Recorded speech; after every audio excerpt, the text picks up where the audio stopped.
Masih bersama saya Adini, kembali kami sampaikan berita Padang hari ini.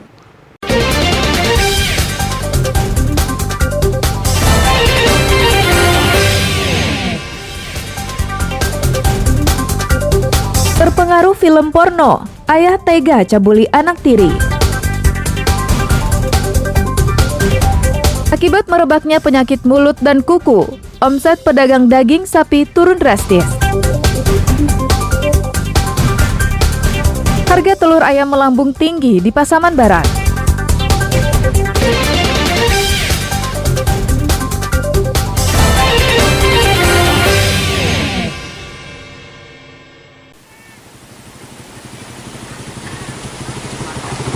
Sengketa lahan masih terjadi di Pasaman Barat, saling mengakui kepemilikan lahan antara pihak perusahaan perkebunan kelapa sawit dan masyarakat belum juga usai.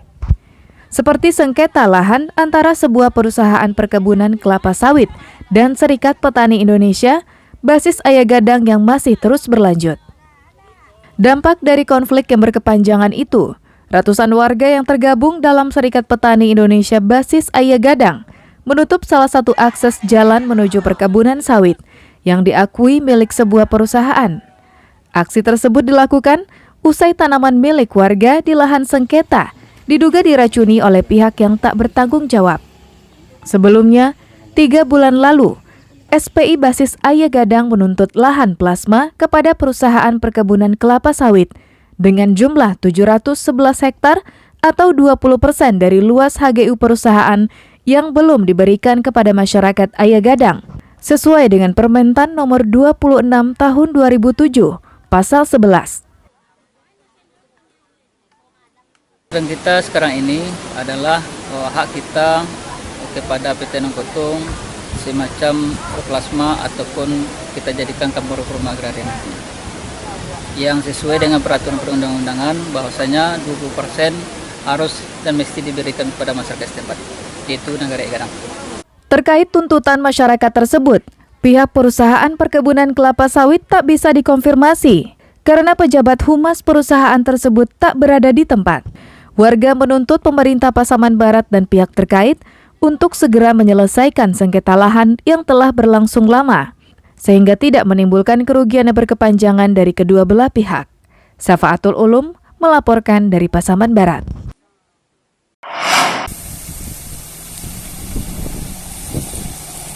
Polisi mendatangi rumah tersangka EJ di Kecamatan Baso, Kabupaten Agam, dan membawanya ke kantor polisi.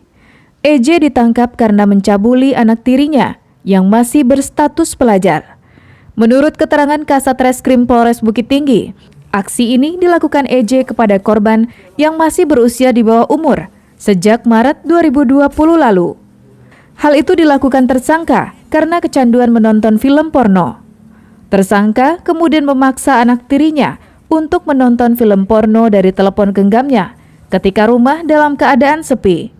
Setelah itu, tersangka mencabuli anak tirinya tersebut. Kasus ini terungkap setelah korban melaporkan kepada ibu kandungnya. Hal itu dilakukannya karena pelaku semakin sering mencabuli korban. Mendengar informasi anaknya, sang ibu melaporkan suaminya ke polisi. Memang ini agak unik rekan-rekan, jadi memang berawal dari menonton film porno, yang mana ini adalah pemicu, salah satu pemicu pelaku untuk berbuat atau melakukan aksinya. Ya kalau masalah candu sepertinya kebetulan saja momennya itu sebelum dia melakukan aksinya, dia menonton film porno tersebut. Berarti korban anak tirinya? Korban ada merupakan anak tirinya. Kini tersangka beserta barang bukti telah ditahan di Mapolres Bukit Tinggi. EJ dijerat Undang-Undang Nomor 35 Tahun 2014 tentang Perlindungan Anak dengan ancaman hukuman maksimal 15 tahun penjara. Dina Amrina melaporkan dari Bukit Tinggi.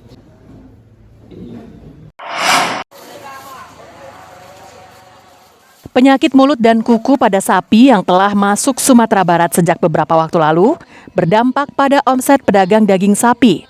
Bahkan omset pedagang turun hingga 50%. Seperti yang terpantau di Pasar Simpang Tabing, Kecamatan Kota Tangah. Salah seorang pedagang daging sapi di Pasar Simpang Tabing mengaku jika omset penjualannya turun drastis sejak merebaknya penyakit mulut dan kuku. Jika di hari biasa, ibu ini bisa menjual 30 kg daging sapi segar, namun sejak 2 pekan belakangan, hanya mampu menjual daging sapi segar sebanyak 15 kg saja. Pengaruh sekali. Masalahnya sejak ada penyakit sapi ini, para pembeli agak menurun drastis lah gitu. Harga sapi masih tetap 150. Omset biasanya 30 kilo satu hari, sekarang 15 kilo.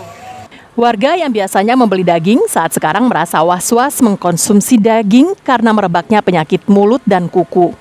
Namun beberapa di antaranya tetap membeli daging sapi untuk kebutuhan konsumsi keluarganya. Hanya saja jumlah daging sapi yang dibelinya berkurang. Jika biasanya dalam sebulan membeli 2 kg daging, namun saat ini hanya membeli 1 kg.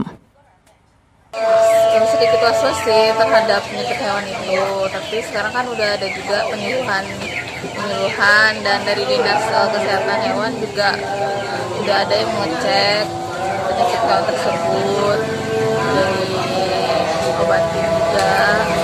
Harga daging sapi saat ini merupakan harga paling tinggi yang pernah dijual oleh pedagang daging, yakni Rp150.000 per kilogram.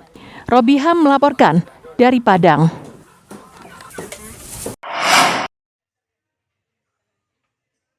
Harga telur ayam melambung tinggi di Pasar Tradisional Simpang 4, Nagari Lingkuang Aua, Kabupaten Pasaman Barat. Saat ini harga telur ayam dijual Rp54.000 hingga Rp55.000 per papan. Padahal sebelumnya harga telur ayam hanya dijual Rp38.000 hingga Rp40.000 per papan. Kenaikan harga telur ayam di Pasar Tradisional Simpang 4 terjadi sekitar 1 minggu lalu, yang naik secara bertahap. Mulai dari harga Rp40.000 per papan, naik sekitar Rp50.000 per papan, dan 3 hari lalu naik kembali menjadi Rp54.000 per papan. Selain telur ayam, telur puyuh juga mengalami kenaikan. Kini telur puyuh dijual Rp35.000 per papan. Sebelumnya Rp30.000 hingga Rp33.000 per papannya. Harga telur ayam sekarang berapa tuh? Sekarang per lapis 54 Naik atau gimana, Pak? naik. Berapa sebelumnya? Sebelumnya berapa? Sebelumnya 50. 50. Iya. Kalau harga normalnya biasanya berapa tuh? Biasanya 40. Iya. Ini naiknya dari kapan, Kak? Udah 3 hari. Menurut pedagang, kenaikan telur merupakan hal yang wajar dan selalu beriringan dengan naiknya komoditas lain seperti cabai dan bawang merah. Safatul Ulum melaporkan dari Pasaman Barat.